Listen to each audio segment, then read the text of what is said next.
بالکل نہیں، اب دیکھو نا ایسے موقع پر ماں باپ کتنے یاد آتے ہیں، ایک اشارہ کرنے کی دیر ہوتی، پھر دیکھیے سر ذات اللہ کس طرح ہم سے روگردانی کرتے ہیں، تو پھر باتیں بنانے کی کیا ضرورت ہے؟ یار ارشی کتنی حسرتوں کا شکار کرو گے تم؟ بالکل کوئی حسرت نہیں ہے آپ کو، آپ بس فضول باتوں سے گریز کیا کریں، کم از کم کچھ تو تسلی کے جملے کہہ دو۔ انسان کی اپنی عقل ہوتی ہے، کبھی کبھی عقل سے سارے رشتے ٹوٹ جاتے ہیں، تو اس بیماری کا حل نہیں ہے۔ کچھ حل نکالو ارشی، کچھ حل نکالو۔ آپ اب میرے پاس زیادہ گھسے نہ رہا کریں، واپسی کا سفر ہو رہا ہے، ڈیڈی بھی نہ جانے کیا سوچتے ہوں گے میرے بارے میں، ارے کچھ سوچ کر دکھائیں تو صحیح، فرض ہے، ان کا آنکھیں بند کیے بیٹھے ہوئے ہیں۔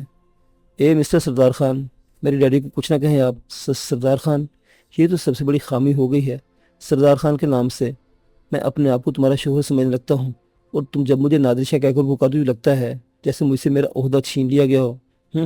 فرضی شوہر، تو بابا یہ سلسلہ ختم کر دو نا، بس اب پلیز میرے کان نہ کھاؤ، یقین کرو گل کے جانے کے بعد احساس ہو رہا ہے کہ میں کچھ کیا کیا کھو چکی ہوں، تو گل کو پانے کی کوشش کرو نا، گل کے جانے کی بات کرتی ہوں بس، نادر شاہ نے کہا، اور ارشی وہاں سے اٹھ گئی، پھر چند قدم آگے بڑھاتے ہوئے بولی، باتوں میں تم سے کوئی جیت سکا ہے جو میں جیت سکوں گی؟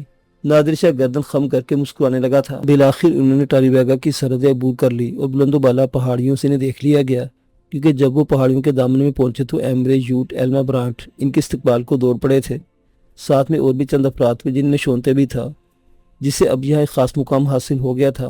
یوٹ اور ایمرے نے ان کا پرجوش خیر مقدم کیا اور عقب میں دیکھنے لگے، غالباً انہیں دوسرے لوگوں کی تلاش تھی۔ قمر مہتاب علی نے ہنس کر ایمرے سے کہا، کو ایمرے، ٹاری بیگا میں کیسے گزر رہی ہے؟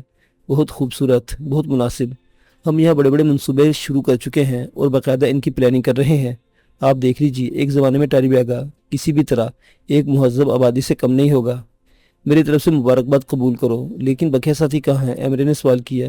یہ ایک طویل کہانی ہے، گویا وہ آپ کے ساتھ نہیں، ہاں اب وہ ہمارے ساتھ نہیں ہے، اور کوئی اختلاف، مگر سوری، میرے خیال میں آپ لوگ پہلے آرام سے قیام کریں، اس کے بعد ساری باتیں ہوں گی۔ پھر یوٹ کی عیش گاہ پر پہنچنے کے بعد ان لوگوں نے سفر کی تھکن دور کی اور اس کے بعد یکجا ہو گئے۔ یوٹ، ایمرے، دوسرے افراد ان میں بڑی دلچسپی لے رہے تھے۔ یوٹ نے مسکراتے ہوئے کہا، عظیم آقا، پہلے تو یہ بتائیے کہ نیل کنٹھ میں آپ کی مہم کیسی رہی؟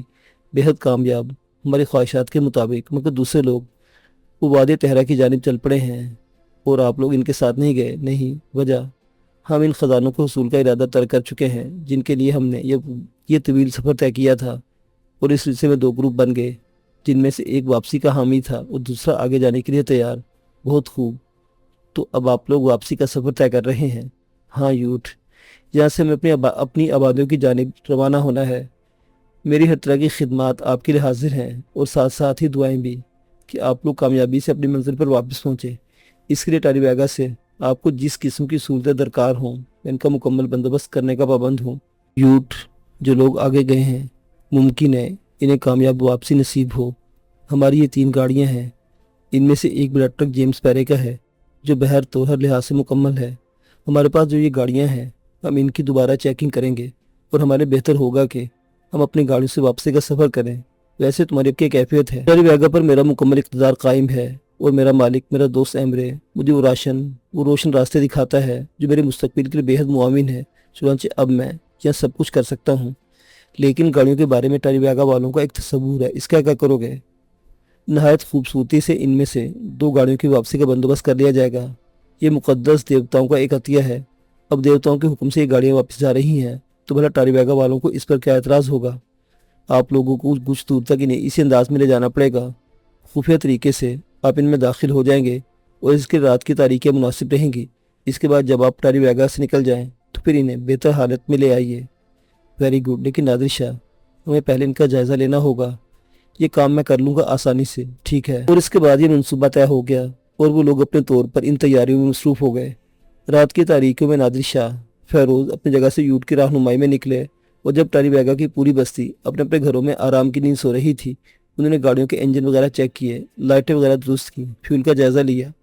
منصوبے کے مطابق کام کیا گیا تھا، اور زیادہ توجہ اس بات پر دی گئی تھی کہ فیول کا ذخیرہ اتنا قائم رہے کہ واپسی کے سفر میں دقت نہ ہو۔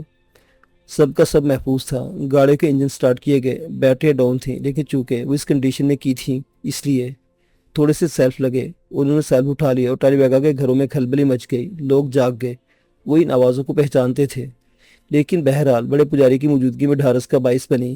دیوتاؤں کا معاملہ دیوتاؤں کا ہرکارہ ہی جانے، چنانچہ وہ مطمئن ہو گئے۔ گاڑیوں کے انجن کافی دیر تک سٹارٹ رکھے گئے اور اس کے بعد مطمئن ہو کر انہیں بند کر دیا گیا۔ پھر نادر شاہ اور فیروز نے وہیں قیام کیا کیونکہ بستی والے ہوشیار ہو گئے تھے۔ باقی لوگوں کا معاملہ دوسری رات پر ملتوی کر دیا گیا۔ پورا دن ان لوگوں نے انہی گاڑیوں میں گزارا۔ فیروز اور نادر شاہ آپس میں باتیں کرتے رہے تھے۔ طے یہ تھا کہ رات کی تاریکی میں بقیہ افراد گاڑیوں تک پہنچ جائیں اور پھر یہ گاڑیاں واپسی کا سفر اختیار کریں۔ یوٹون ایمرے نئے سرے سے ان لوگوں کے لیے ایسی اشیاء جمع کر رہے تھے جو سفر میں ان کے لیے آسانیاں بن سکیں۔ پھر مغرب کا وقت ہوا تو ان لوگوں میں ہلچل مچ گئی۔ اب ان پر سفر سوار ہو گیا تھا، تیاریاں مکمل تھی۔ رات کے دوسرے پہر غمزدہ چہروں اور غمناک آنکھوں سے انہیں رخصت کیا گیا۔ یہ سحر انگیز سفر تمام لوگوں کے لیے الگ الگ احساسات کا حامل تھا۔ جو موجود تھے وہ اس موم سے مطمئن تھے، جو خزانے کے خواہش مند تھے وہ آگے بڑھ گئے تھے، لیکن 4 افراد ایسے بھی تھے جو اپنے دلوں میں امنگوں اور آرزوؤں کی تکمیل کا خزانہ لے جا رہے تھے، اور بے شک یہ خزانہ انہیں صحرائے اعظم میں حاصل ہوا تھا۔ یہ عرشی، نادر شاہ، علاشہ اور فیروز تھے۔